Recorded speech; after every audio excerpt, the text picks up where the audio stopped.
There was no doubt about the magic this time.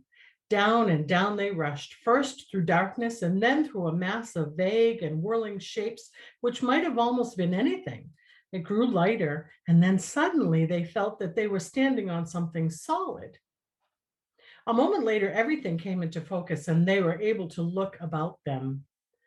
What a queer place, said Diggory. I don't like it, said Polly with something like a shudder. What they noticed first was the light. It wasn't like sunlight and it wasn't like electric light or lamps or candles or any other light they had ever seen.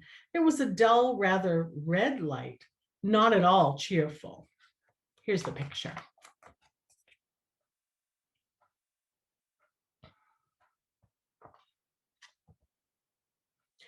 It was steady and did not flicker. They were standing on a flat paved surface, and buildings rose all around them. There was no roof overhead, and they were in a sort of a courtyard. The sky was extraordinarily dark, a blue that was almost black. When you had seen that sky, you wondered that there should be any light at all. It's very funny weather here, said Diggory. I wonder if we've arrived just in time for a thunderstorm or an eclipse. I don't like it, said Polly. Both of them, without quite knowing why, were talking in whispers. And though there was no reason why they should still go on holding hands after their jump, they didn't let go of each other. The walls rose very high all round that courtyard, and they had many great windows in them, windows without glass, through which you saw nothing but black darkness. Lower down, there were great pillared arches, yawning blackly like the mouths of railway tunnels. It was rather cold.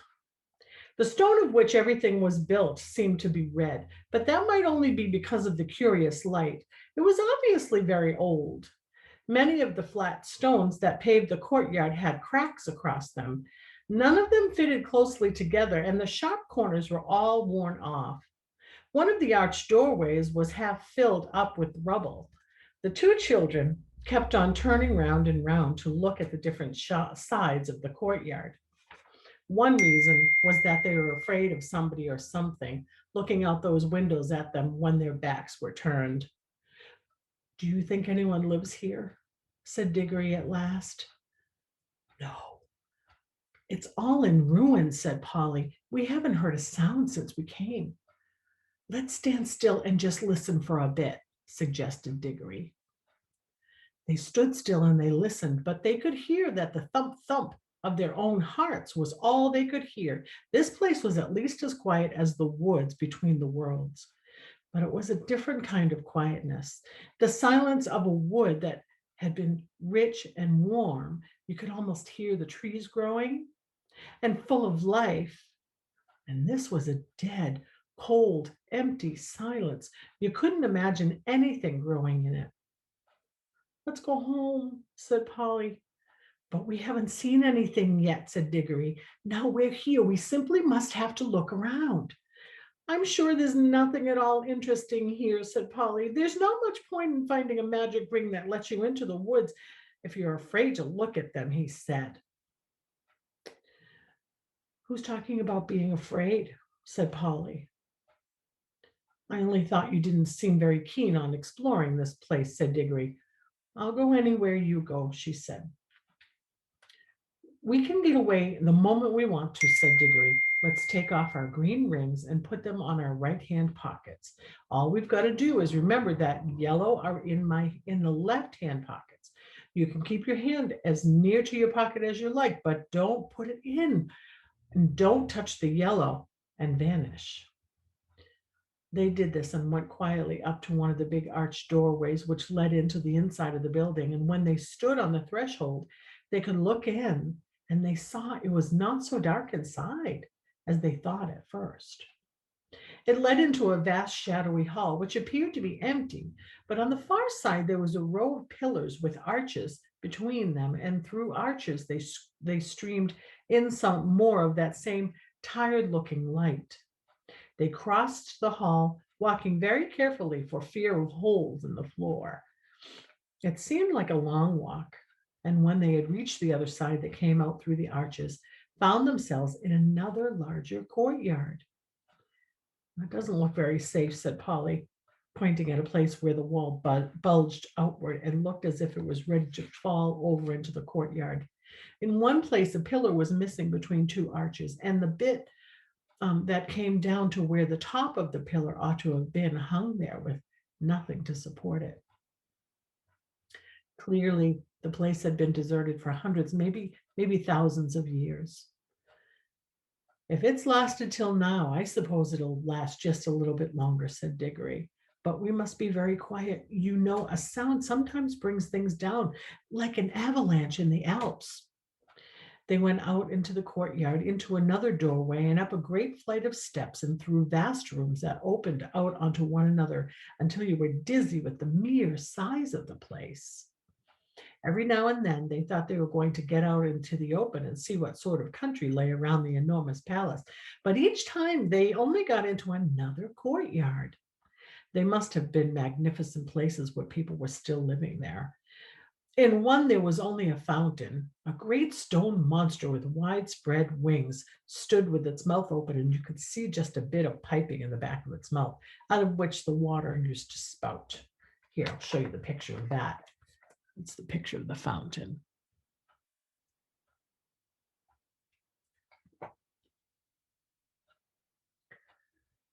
Under it was a wide stone basin to hold the water, but it was as dry as a bone. And in other places, there were dry sticks of some sort of climbing plant, which had wound itself around the pillars and helped to pull some of them down. But it had died long ago. And there were no ants or spiders or any other living things you'd expect to see in the ruins. And where the dry earth showed between the broken flagstone, there was no grass and no moss. It was all so dreary and all so much the same that even Diggory was thinking that they better put on their yellow rings and get back to the warm green living forest of the in-between place. When they came to two huge doors of some metal that might possibly be gold. One stood a little ajar, open. So of course they went to look in. Both started back and drew a long breath, for here at last was something worth seeing. For a second thought, they thought the room was full of people, hundreds of people, all seated and all perfectly still. Polly and Diggory, as you might guess, stood perfectly still themselves for a good long time looking in. But they decided that what they were looking at and could not see clearly, it was not real people. There was not a movement nor the sound of a breath among them all. They were like the most wonderful waxworks you ever saw. So here's a picture of what they saw.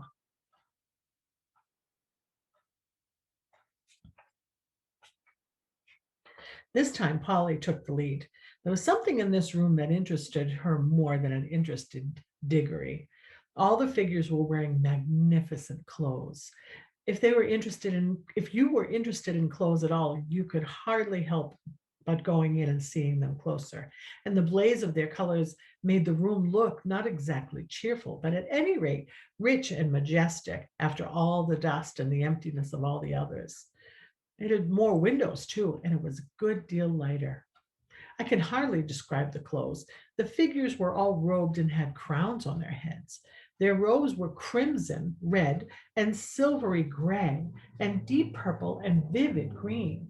And there were patterns and pictures of flowers and strange beasts in needlework all over them. Precious stones of astonishing size and brightness stared through their crowns and hung in chains around their necks and peeped out all the places where they had been fastened. Why haven't all these clothes all rotted off long ago? Said Polly. Magic, said Diggory. Can't you feel it? I bet this whole room is just stiff with enchantments. I could feel it the moment we came in. Any one of these dresses could cost hundreds of pounds or hundreds of dollars, said Polly. But Diggory was most interested in the faces, and indeed, they were well worth looking at. They were well worth looking at. The people sat in their stone chairs on each side of the room, and the floor was left free down in the middle. You could walk right down the center and look at their faces one by one. They were nice people, I think, said Diggory. Polly nodded.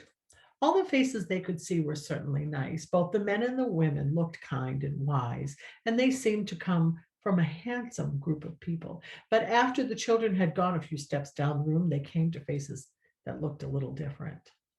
These were very solemn faces. You felt you had to mind your P's and Q's if you ever met living with people who looked like that.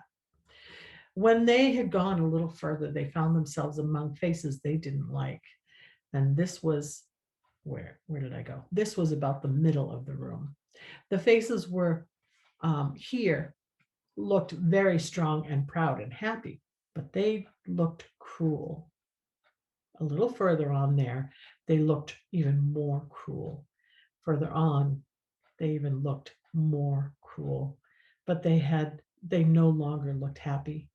They were even despairing faces, as if the people they belonged to had done terrible things and also suffered terrible things. The last figure of all was the most interesting, a woman even more richly dressed than the others, very tall, but every figure in that room was taller than the people of our world, with a look of such fierceness and pride that it took my breath away. Yet she was beautiful too. Years afterward, he was an old man. Yeah, years afterward, when he was an old man, Diggory said he had never in his life known a woman so beautiful as that. It is only fair to add that Polly always said she couldn't see anything specifically beautiful about her. So Diggory thought she was the most beautiful woman he had ever seen, and Polly didn't see anything too beautiful. This woman, as I said, was the last, but there were plenty of empty chairs beyond where she sat, as if the room had been intended for a much larger collection of images. I do wish we knew the story that's behind all of this, said Diggory. Let's go back. Let's go back and look at that table sort of thing in the middle of the room. The thing in the middle of the room was not exactly a table. It was a square pillar about 4 feet high, and on it there rose a little golden arch from which there hung a little golden bell.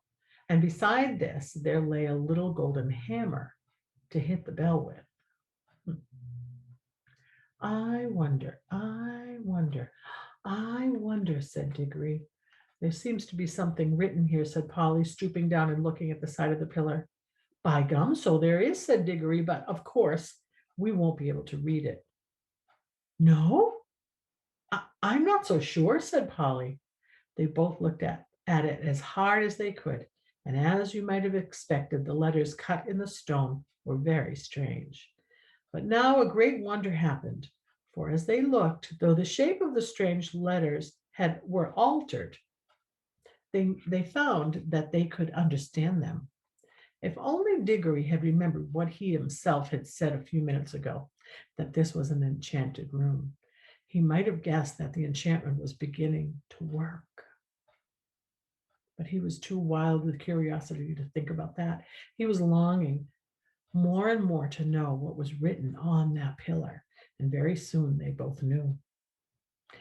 What it said was something like this, at least this is the sense of it, though the poetry, when you read it there, was better. Make your choice, adventurous stranger, strike the bell and bide the danger, or wonder till it drives you mad, what would have followed if you had? No fear, said Polly, we don't want any danger.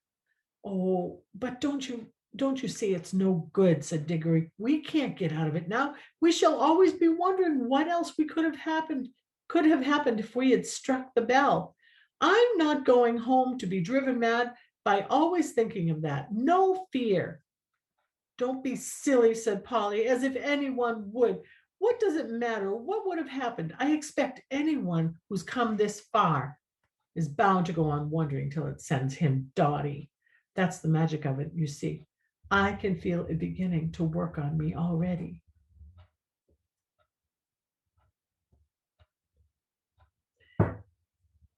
Well, I don't, said Polly. And I don't believe you do either. You're just putting it on. That's all you know, said Diggory. It's because you're a girl. Girls never want to know anything but gossip and rot about people getting engaged. You looked exactly like your uncle when you said that, said Polly. Why can't you keep to the point, said Diggory. what we're talking about is how exactly like a man, said Polly in a very grown-up voice, but she added hastily in her real voice, and don't say I'm just like a woman or you'll be a beastly copycat. I should never dream of calling a kid like you a woman, said Diggory. Oh, I'm a kid, am I? Said Polly, who was now in a real rage. Well, you needn't be bothered by having a kid with you any longer then. I'm off. I've had enough of this place, and I've had enough of you too, you beastly, stuck-up, obstinate pig. None of that, said Diggory, in a voice even nastier than he meant to be, for he saw Polly's hand moving into her pocket to get hold of her yellow ring. I can't excuse what he did next, except by saying that he was very sorry for it afterward, and so were so many other people. Before Polly's hand reached her pocket, he grabbed her wrist.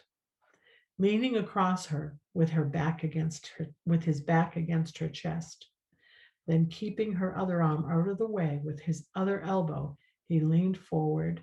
He picked up the hammer and he struck the golden bell, a light, smart tap. And then he let her go, and then he fell apart, staring at each other and breathing hard.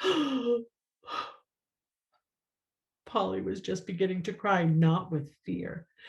Well, and not even because he had hurt her wrist quite badly, but with furious anger. Within 2 seconds, however, they had something to think about that drove out quarrels quite out of their minds. As soon as the bell was struck, it gave out a note, a sweet note, such as you might expect, and not very loud. But instead of dying away, it went on.